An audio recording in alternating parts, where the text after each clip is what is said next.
Welcome to Biz Wire. I'm Joseph Nordstrom in Beijing. China has announced a nationwide crackdown on the sale of illegal medicine and said it would tighten industry regulation.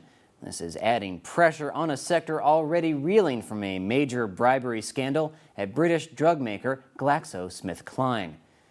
The State Food and Drug Administration said the 6-month campaign would also target illegal online drug sales and the sale of fake traditional Chinese medicine. It gave no details on possible changes to regulation. The crackdown comes 2 days after Chinese police accused GlaxoSmithKline of bribing officials and doctors to boost sales and raise the price of its medicines in China. Police said GSK transferred nearly $500 million to 700 travel agencies and consultancies over 6 years to facilitate the bribes. In response, GSK said it was deeply concerned by the developments, which it called shameful. Widespread counterfeit drugs and false advertising have been a thorn in the side of Chinese regulators for years, and the drug agency has conducted campaigns in the past to crack down. Last August, Chinese police detained almost 2,000 people in a sweep on fake drugs, seizing more than $180 million worth of counterfeit products and destroying some 1,100 production facilities. The seized fake drugs purported to deal with illnesses ranging from diabetes to high blood pressure and rabies and had been advertised on television, online, and in newspapers. Beijing also promised to clean up its act following the deaths of at least 149 Americans who received contaminated Chinese supplies of the blood thinner heparin in 2008.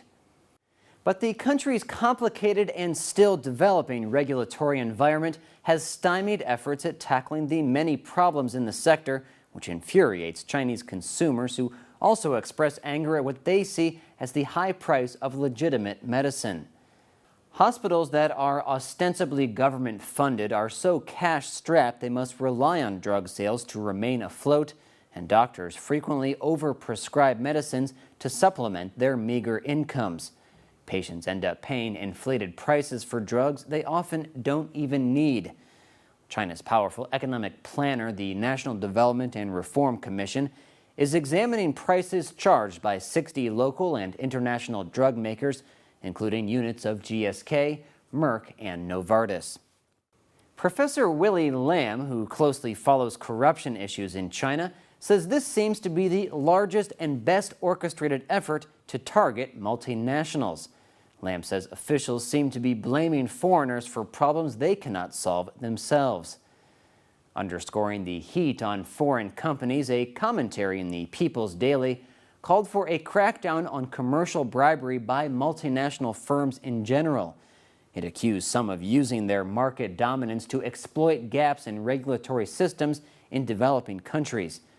Other experts have suggested China may be expanding an anti-corruption drive beyond government ranks and domestic companies, including state-run entities, focusing now on foreign firms.